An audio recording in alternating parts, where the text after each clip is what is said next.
1. Endings, one kind or another.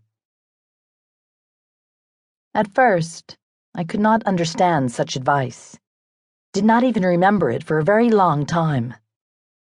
The Vietnamese, his name does not matter, was a communist, a southerner, who would only say of his own life that he came from Nha Trang. His English was not good, yet he understood Americans rather well.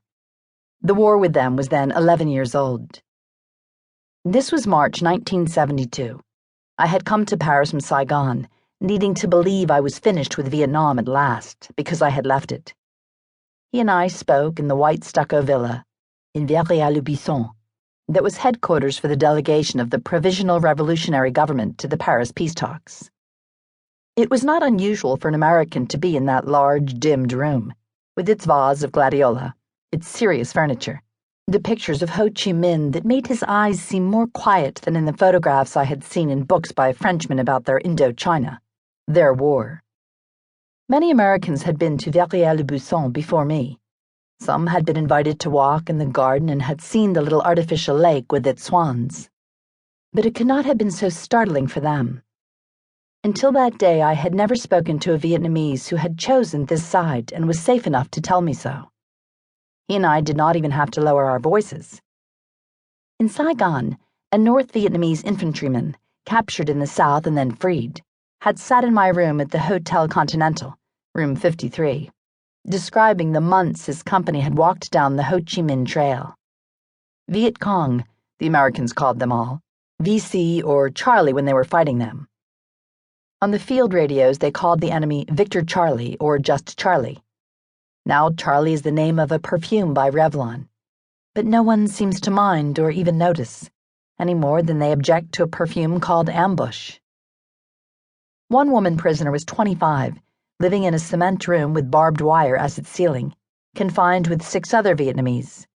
She did not want an orange and refused a cigarette. But she told me who she was, that her husband was an intelligence cadre, that her child was 4 months old, that she did not need a calendar to know how many days she had been there.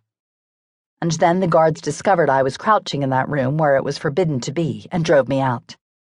That was in a village called Cao Lang in Quien Phuong province. It is important to remember to spell the names correctly, to know the provinces, before we are persuaded that none of it happened, that none of us were in such places. Somewhere in 1971, in a village called Duc Duc, there was a captured nurse handcuffed to a girl of 16.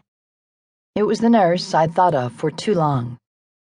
Even now I can remember something about her face and the color of the jacket she wore. It was not black, but a greenish shade. There were handcuffs pulling the nurse and the girl together. They were made by Smith & Wesson. Her husband had been a soldier with the National Liberation Front. She had moved with him and his unit, the nurse said.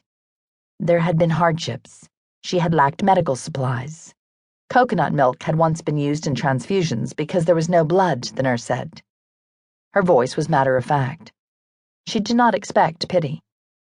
The nurse acted as if now she was afraid of nothing. When the Saigon government troops stared at her, she turned her back on them, so the girl handcuffed to her had to shift too. The soldiers did not like what the nurse called them, but they did nothing, standing there in a little schoolboy freeze, arms on each other's shoulders. So often did I remember the nurse, so much later in places that had nothing to do with Duc Duc, that some Americans in the anti-war movement became impatient. Once I even mentioned her in a restaurant on Mott Street, wondering if she had endured. I was advised not to be foolish, to stop being morbid. I must realize that others had taken her place, the friend said. As if that was the point. As if it was the space she left that haunted me. Their wrists were so thin it made me wonder if handcuffs came in sizes, if they were held by handcuffs made for children. When the nurse and the girl had to board the helicopter, they suddenly held hands so tightly that even the government soldiers knew then of their terror. The prisoners could not help themselves from staring at the land that began to rush from them as the helicopter lifted. All of them, even the farmers who had kept their faces locked, stared down with mouths and eyes that told you in that instant they saw what they were losing. to keep listening to this audiobook. I've left you a link in the description so you can do it, at no cost thanks to Audible's 30-day free trial.